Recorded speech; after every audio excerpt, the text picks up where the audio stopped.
hitabang phat pha I musa kinuwa ama sapenin papatin thangwa na ipiuvin impact indigen channel aung kilha Kuki channel hinvizosi keima Gracie khongsai na bonovin salam kahin bolove anga ve channa Chipinthei Talkshow hilai mana studio guest INAPU 63rd channa state veteran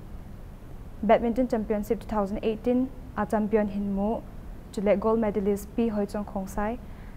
to cham cha ke holim na nei khom hite amasan pi hitabang lol hinna sangta na hin nei theisi in keima mi pi ho thelengin nangma congratulations ka hin bole ating le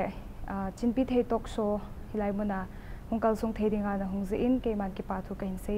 tun holim na cham cha in nei masangin mi pi ho het thedingin nangma chanchin na hin se pi thediu ham self introduction ti di tan keimin hi le Hoichong khongsai ka hin khongsai wenga ka hin chule kazipa hi le jangkhulim khongsai hin social worker hin kai na to hi le tu ADC kampo pi Noya education department na ka to hin chule cha hi li kanein pasal khat hin no mei thum hi chu ke insung thu ke ya para het thei chia a hi le ki pau mama zingin hiti hin nuptain ani ki ho hitin na cham cha chai tai ki holima nupta ik chi khom de hintin again question ma sapena ka hindo dum chu hi le tu chung 63rd channa hichi Manipur veteran badminton association no ya women badminton single na hin mu na chung changa hi piti saidam chi na hin mu dan thu sim cham cha na hin sei pi theidiam veteran kiti hi 35 years apat achunglam hi in chi ke hi practice chu kabol lowang dam thein ding chu kanangai to jing hi ji a hi ni hla se le ki ho venga enje khup hola hu chapang ho to kanaki chip jing hin a hin tu chunga veteran hi hungum dehati ka za phat a hi kyo hin rubber kok bo hi ka ve o hin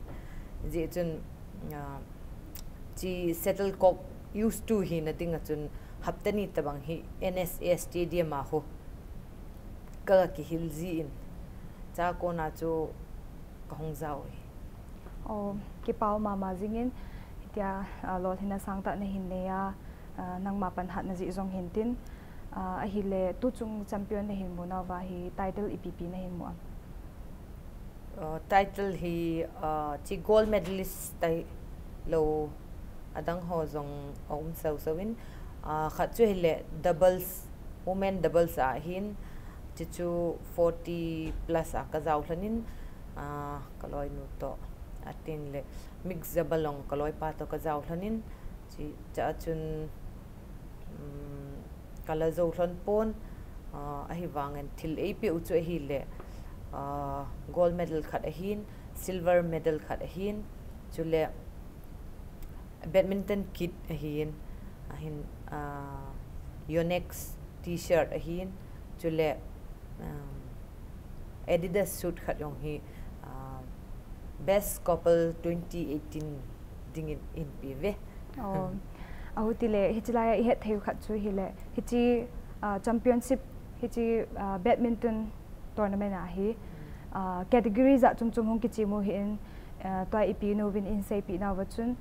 mixed double hin women double hin za chum hitin participate amana hin bolin hichilaya aman lol hin na hin chu single a hung zauna champion a hin mu hin chuting le ki paum ta in hichi single a amana hin muna chunga hin medal gold medal silver medal EPP in an himuin ama apa kipa uma mazingin hile henu hichi champion na hin mozi ahi MBA te Manipur Badminton Association hon EPP na hin pi uvem til gold medal hin silver hin kasay mapang chun badminton kit hin Yonex shirt hin ale mixed double la chun kipa manin kaloi pa to ka zaw ji chun best couple 2018 best couple tin Adidas shoot khadong hin pivin chitai lo chun tu akit outside Manipur chi na ding ngin zong chitu chi nom offer na ti type in cho chu hin pivin chicha chu hin te in piu tu chu o au ti le ki pa thil pi tam ta jong na hin mo in lol hin tam ta jong na hin nein ki pa o mama jingin a hi le hi chi mabana hi ki chip bedding lungel na neyam na alo le ipiti ki machal le na ti am nang lungel lai dam the na dinga chu ki chim jing ka hin chilang state level hi lo le national la chi na ding ki toy jong hi katha anom pe chi chun ki chep zom ding jing ding pathin in dam the na ei pi le hi tia chu mabana ka che zom jing ding hi ti ka ki gel le ki pau men ki hon ka hin za da no vin chun piti sai de ham nang hi chi tu ana ki chip state level ana hin zo hin na state level ma chal de national level chen ge thung ting na offer na mo ti thu ka zaw vin hi chi amon chu Visakhapatnam atiu vin ama hi chi mun hele national level la ki chim ding chen ge min offer na hin bolin ale hi chi lai ki gut na ne yam ale chiding ka chidi hetia ki gut na ne yam chi ka hong zaw ni hin ka first time hin stay da ka hong zaw ni chi offer kamu in hi wangin chi dinga chu ka in sunga hi boina neu cha ti chu kana oneu pen honeu na lai hin ama ho exam ding I ding to hong ki to zia collide hi je a hi che a hi tu chung wang hi chi dang ka te tin ka ki gel thate ki pa me idovin ahin sei na offer hin mo na chung chu ki pa a umin hi zong le ama hi I het ma bangovin nunga hi pon mi nu a hi in minu din mun chang gai chang ge ong thon hi pa chat au ma jingin aman abol do chan ho hi e ho khang tha ho dinga e ho tabang khang tha ho dinga kitil ho na thei ta zonga hi in aman mabana kichimbe thei le thanum ta ding ele mi pi ho zong piti sai diam aban kichimbe thei dinga chu to sat nu ma zong umei the e ho zong e ha encourage the zi mubin a hi le ki pau min henu a hi le hi chi badminton hi koya ku na ipiti nan het ham nan kisil ham badminton hi kapa ko na hin kapa hi hele ke ho pin masang pe a office ana kailaya ki hen le te hi badminton loi ho to ana ki chim jing hin tin ji a chu sutinikom hi lo le ama on nikom ke on nikom ka ki to kha te le ma hin e hil ji a basic chu e na hila atu dan a hilo le iti kalson de ham iti la de ham iti ve de ham drop iti het de ham ti ho hi ama ko na me zo si ka het a ka tha hong no ma tu ni chana hi pathin thangwa yong a umin tu ni chana hin ti hin ka zui zom jingi ki pa mele a hile badminton te lo sports lampang sports dang ho hi pp na ki chip ziam sports hi kania wa pat katha na no min sports malam zo sin certificate hin medal hin adang danga jong tam ta kania wa pat hin kan mon ti chu ga mi ga het the ding a chun state level hi lo le national level a chun kimu hi jong le ga sei ding a chu tu condition a hin amy weng sports inevin phai sungin keso hon organize ball ho chilai ho hin volleyball la yong team in kana zawin che ki ho khong sai weng in yong champion ong kana la khawin second zong hi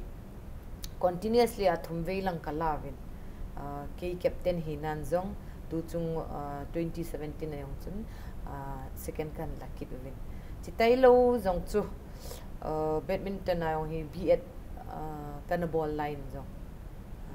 DM college champion ong kana la khan hite chun muntin ji kani no jung nung sangin zong kana ki champion tu ni game hiti hin kan ka ki chim na lai ako ti le ki pau ma jingin ti chun games langa na lunglut dan hi nahin saya ko na chun kyo jong tam ta ka he do be o min games langa captain ho jong na pu in a hi le games langa hi nang hi tom ngai ta mi hapan ta mi games ngai lu mi ta na hi games ngai lu kyo hi lo bin in sung din mona jong chu buin ha sat na tam ta na hin tu the hin na hi cho phat na hin su ong pi na hin su ong hi cho phat na su ong an games wa na ga zau ji the hi mi ho ga gel din nupi a hin chale naw jong anin bui ding a hi na ti win ti me the win tin na a hi le hi cho ta bang hi phat ong itin nen ki la do an ka ki chip ji ham cho hi le ni official ka chi ji in ke hi assistant inspector inspection bola ka chi ji hin tour program dunga hi chu lakhat lekhat ve ki chi hin chi phat teng chu lewang chu ki chip na ho hi kalap zo ji pon ai wang tam zo hi ni la le ka ki chip hin I pikin nei zong leng ka hung ki le mana kalap zo le pung thum ma khai dung le hin ka veng song chapang ho to ka ki chip ji wi chi lap na te di ka gon exhausted ka hi wa lo le chun overwork lo le chun ti chu exercise chu ka bol te ka tul ka so do sa te in ating le chi ka veng wa khu ti yong hin dong jivin heti chun ka hong thanom pe in ka hong ki chem pe in tu ni gain heti chun tu ni gain ka ki chemin ale nilha bu zong hi abang le mata ta ni thong kya ki le chapang ho ki sei mo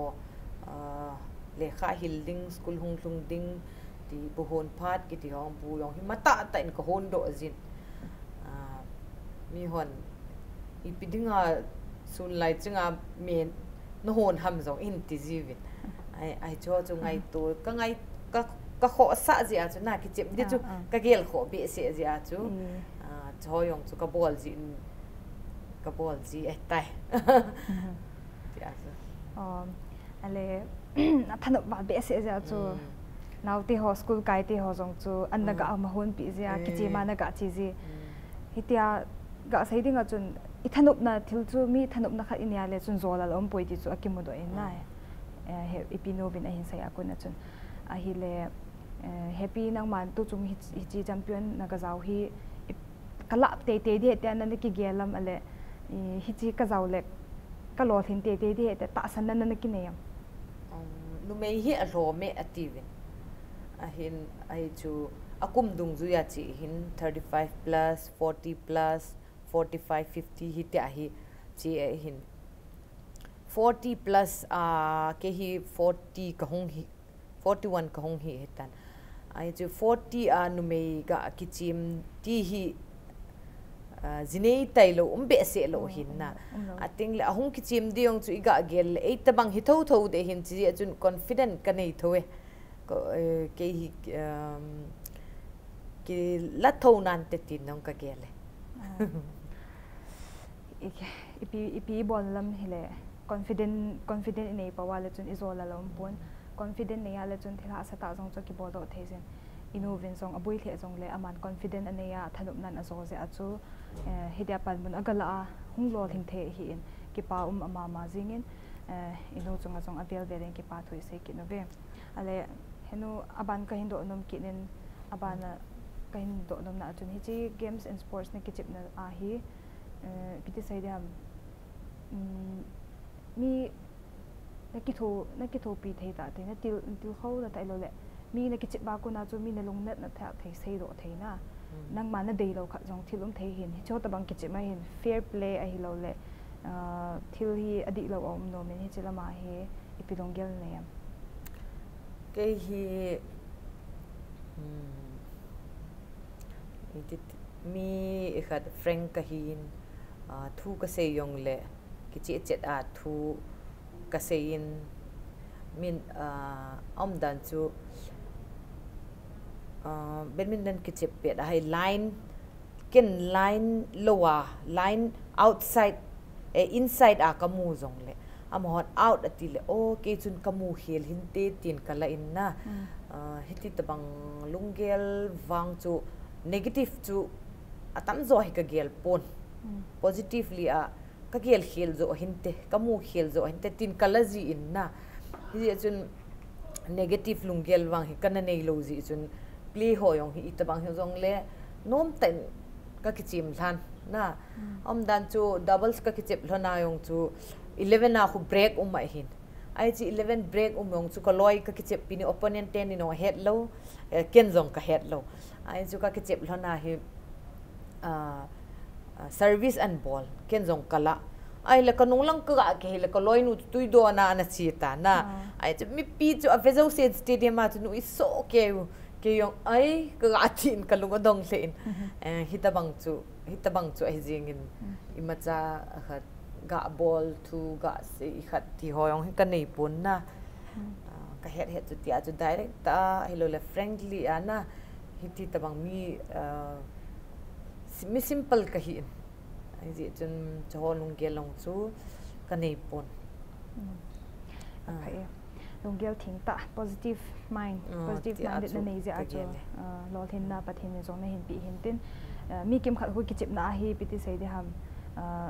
duha bol hi lo le mi sulung ha nga pitem khat bol le ami lung thim sunu ma zoding bo ge lai pitem khat thil phalo gel zong zum yom zi he cho chu nang man na sei ma bangin nang ma just direct na hizing en thu na sei on ki chi se na khat ka sei cho hizing en ati ai ti ma bangin chun nang en zo na ki chip na hin pu do thein hi chi na hi na pa na nei pa chun dunya hi dolphin na sang ta na hin mo sa mi pi he thei dinga zong hi chi a ki chip na state level a hi state level a champion a hin mo ki ti chu to inu te din mo kum 40 plus ho dinga chu thil ha sa ta chu le I ho inu te dang ho mi pan mun la thelo ding din mo na zong mi tam ta thei nupi hi ta jin cha le naw jong tam ta nei hi tawin en chu gen theina ha sat na ho zo si chu aman aninga koya hita tom ngai ta ahung pana lo thin na e ho nam pi dam sang thei ding ahung pan jina ma chung avian ki pa thu ka sei kin hi a hi le henu hi chinen ke chip na chung a hin na loi pa in nan ki happy tho na pan hom han na jong double match ang min na mix double chun na ki chim honen ai ti le na loi pa jong ichi champion na moi ki pa ma wa ding ka ta sanin na a hi le na in sung din mo na in sung mi te ho win nakipa piwam ale ipi veng sung ho IPP na hin bo piwam ekipa pi he tam len veng sunga ka kichep hi koi macha etil kholo ompon minu mi pate hinna iute inaute hintin ka kichep hi hoyana chi de ham etil na kichi ma ka chi de he til itile dam theina hi ji chun mi zo se tu lai hi koi macha negative in agel tapon mi jo sin apha e nang be naga kichep theile tin agel so kevin ating le kaloi pa hin ka kichep hi e support ma jingin ka chate hin tu chung ka kichep ayong chun hung cheer up dingin ahong vin ke ka ji ka cha keu se helowin ke family kamazon hin kanung sang hin na abon support e ball vin ama ho chu hung hi zong le na hiti a chu tu lai WhatsApp tunga ki ho na ho post ki ball cho ho dunga hong khun bon win best of luck in ball win na thanok ke yong chi ya chu thanop na kanein hiti a chu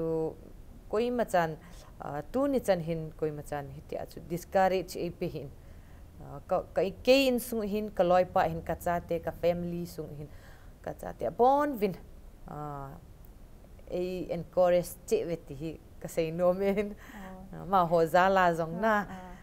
pathin zong ki thopi zal zong hintin aten ka family support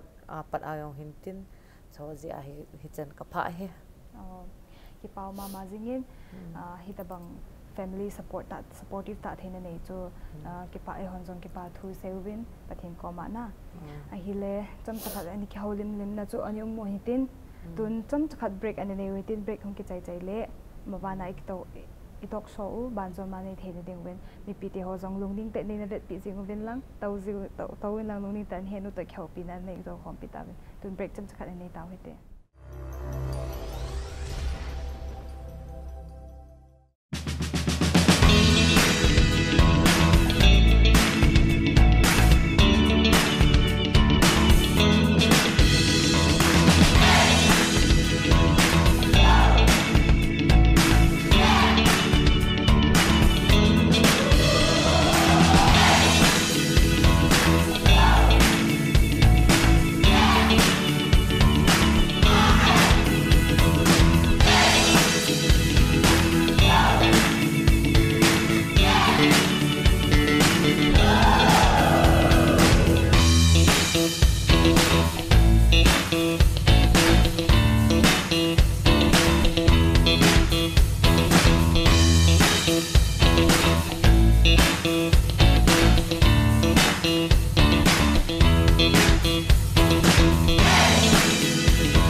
impact anga chanve na Chipinthei Talkshow ke holim kom na ban so mani nei ta hoite a hile henu tu ni chilai mona na hong hi ipiti na ki gelam na ka kipa in hita bang platform ka mu the hi ade in golang khailun le aloi na tong ho chunga ka kipa thu kan sein ating le chi impact TV an bol do ho hin ating le cha ki ho thia ilungel hi lo le mi hin a ko na share ki bola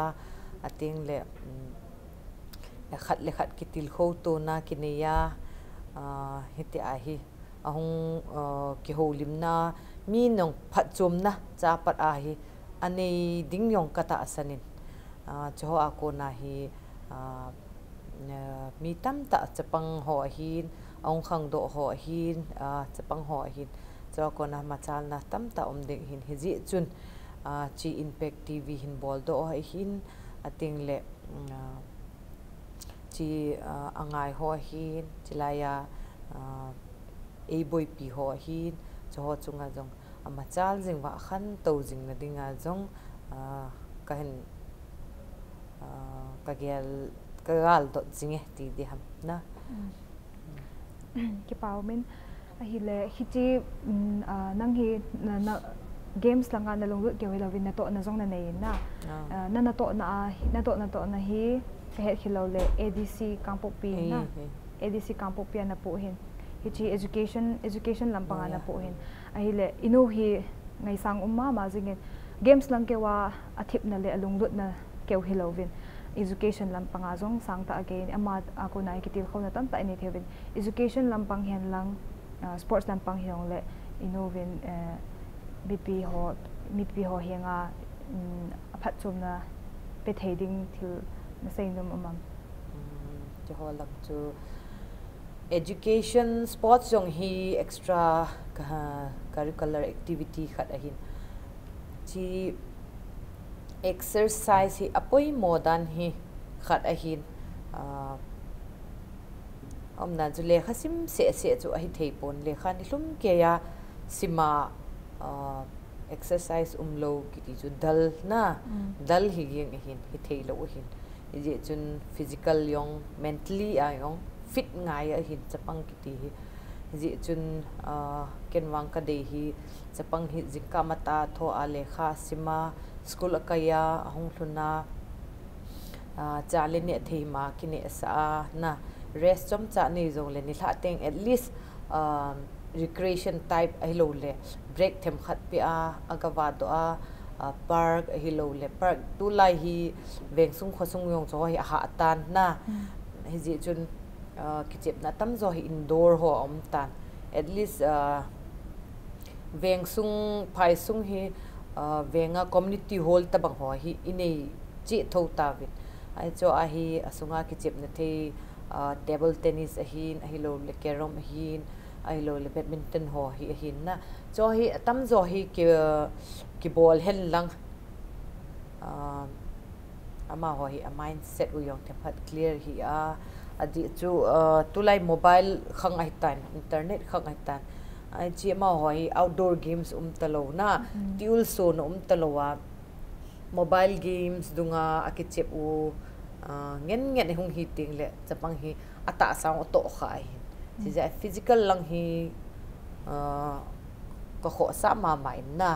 school chapang ho hin college chapang ho hin ating akibang pon exercise ga ball mi physically fit to physically unfit ho na physically fit lo hi a health condition ong akibang pon na ite ajo equally a hi achi home ding hi kadi aphayong na chapang tulai ka setting achun mobile khang hita inna electronic khang chela mai thil khang to ma mai tan mi ahung khanglin ho kidile ahung khanglin ho jong hitia ta salang phat theina a thil ka bol do ding lam ngai tu talawa mobile he la thil tam ta hin electronic thil la hin mi tam ta lung lut ta in hi cho hin lekha sim jong tam ta asubui theding de monin am time tua hinu komba ipinu komba ikihil do na theu chu hi le lothin na khat neya neiding I gut na hi le panhat angain exercise physical exercise jo sang angain pot tho angain hard working angai ma jingin inova kunin chu I hetawin a hi le sports lampang hi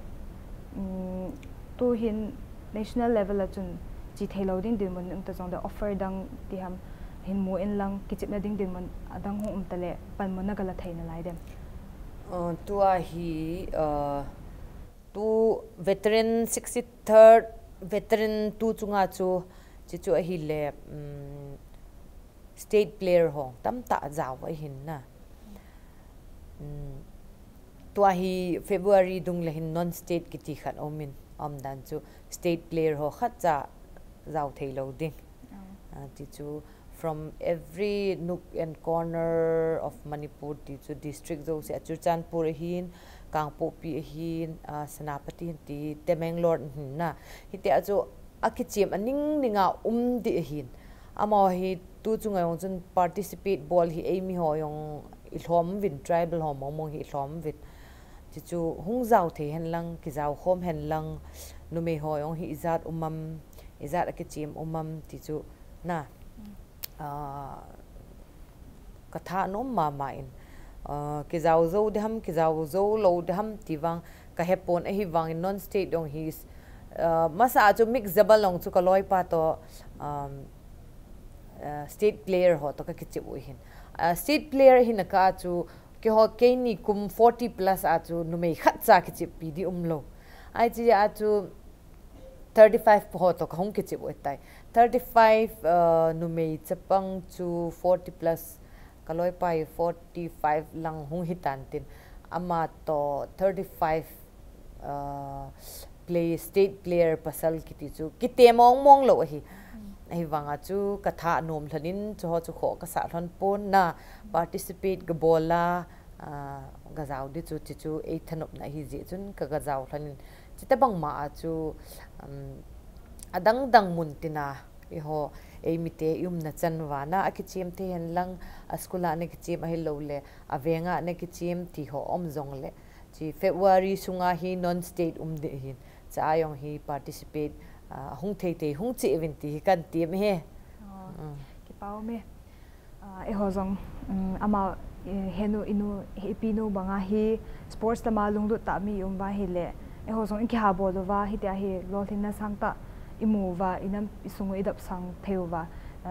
to ahung khanglin ho dinga hi kitil khona thei ta lampi e ho ni bolot na dingwin e ho jong ani kitil kho jingotin athadum ho jong thada lung thadai lovin inu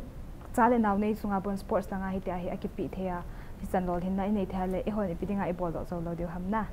a hi le anu aban question na hin dong pe kit in cutting to ka hin to dum chu sports lama hi credit koi na pi no mem credit hi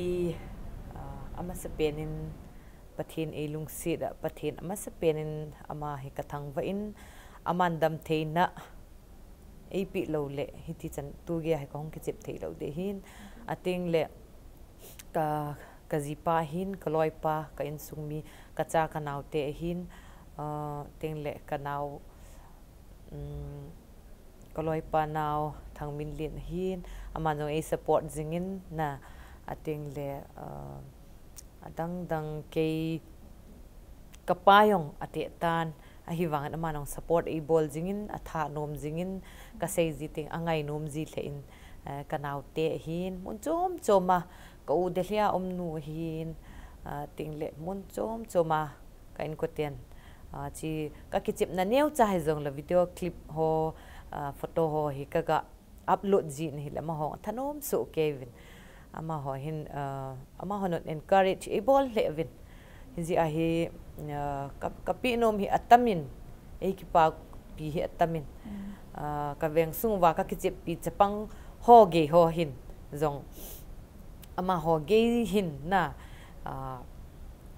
iti da e encourage win iti lena kichip de ham cheer bola ka hong di hi na ti hin mun tinin positive replying and kamu hin na thu hi a het chanin di chun credit pi di tamin adin pathin ahin ka in sung mi te ahin kaloi le pai ka u ka nau te ho ka pi no min he ki pau min a hi le ikholim hun na zong anu min ikholim zong phat hong so zap tan so le zong le I sei do zo siu chui ki ti ho na dingin phata ta tam ta iza do oven a hi le a chai na in question khat ka do na min e ho nam sunga ipinam chan kompiu no mai nunga hian lang nupi hi zong le sports lampanga badminton hian lang adang dang hi zong le nangin ipi thumop na nei no ma kathum mop nom hi ho amy society hi tam zo hi ilungelo hi cha teo hi doctor engineer IAS ti lam ngen na hi icha hi itabang lekha them hen lang hemo zong le jo hi bol sa no win na ke gela hi ama thanop nalam pp dan ju sports thanop zong le to academy tan le khasim to yong akop the hin na cho hi thanop nalam pang win ane wa pat ayong hitia hi sola example Mary Com hoyong imovin ating le state player tam ta yong sindu ho min hitia ho so tisanga level sanga yong so the na hi na ane wa pat hoi tai kho kha chi ja ki nem lel lo le hela lung neo lo lung hla lo le hela na icha te hi athanop na lama hi til khowa sports lam hi zong le mi so do thein ding hi step hi la ding hi chi hi mi te zo sikoma chi hi ka sei no min he ki pau men ino ipi no bin an sei na akuna e hon kitil khona ine to diwa imu theu che hi le mi ithanop na lam pi chu izot pi a hi le lekha sim se a mi him chu mi do a mi khalung kai jing thei lawin athanop na je a zong ai chule thilbol theina outdoor games ti ho athanop na nei hi lo le thilza chung chuma thanop na nei e malung thanop na chu izuya hi le lo thina sang ta zong mu theina lampi om the ti chu I movin ki pau min henu chilai mona na phat man tam ta ne hin da la ke ho to kheulim khom pi the dinga na hung ze in avele na nam kom ki pa tho ken se tuni cham cha khat ni ke holim naw chi chin pi thei tok so anga ve chan nai chen tuni chilai hin chai thei om ta in angai zo si mi pi ti zo si bonovin ang pha